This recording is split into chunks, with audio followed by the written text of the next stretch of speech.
we have like basic needs and rights. Like a child, a female girl, I have a right not to be circumcised. I have a right to education and to many more stuff. Yeah. Okay. So in my community, most of the children there face a lot of challenges, and it's the biggest case I've experienced is the rape case. So like, I'm not talking about myself, I'm talking for the whole community. There are boys who are raped most, but we won't know because we are always being on the girl side trying to protect the female world. But boys are slowly decreasing in number. And most of us don't see that because we're always busy with the girls and stuff. But this CRP program has really grown an interest in me.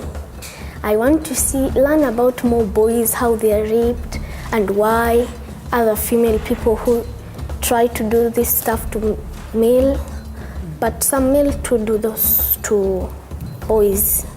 Yeah.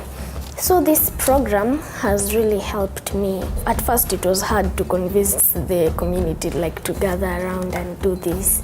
It was hard, but it came around when people started crying. They say our sons are losing what. So we sat down with some boys and they said they'll try. Yeah. So tell me about the experience of seeing how people are changing and listening to you. How did that feel? I felt overjoyed. I felt like a role model.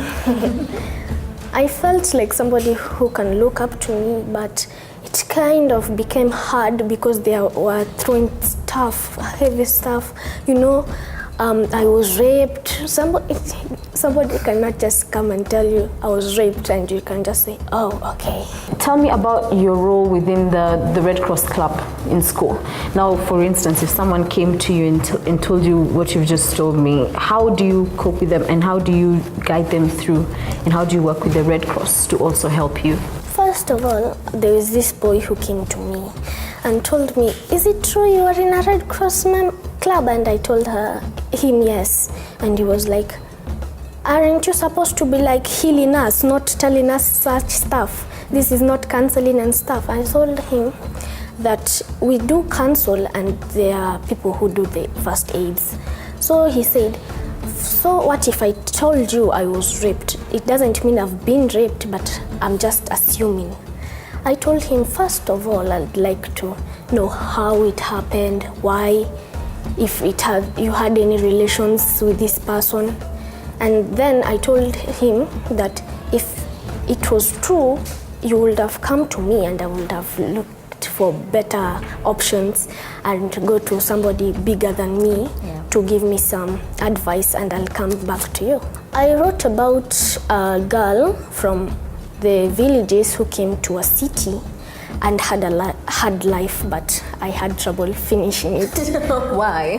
I didn't know how to finish it, if she lived happily ever after or she died of AIDS, because she was raped severally, she was misused, so it was kind of hard, so I just left it. What inspired that story? We were watching a movie with me and my older sister, and I saw it. It was a slavery movie. The women were being taken to various places. Others were sold, others was skinned, others were cut. Thank you, Samantha, for your story. That was really awesome. Well done. Simply buy your Shinda Washinde raffle tickets at just 50 shillings via M-Pesa paybill number 698888. Business account is Red Cross. You could win big.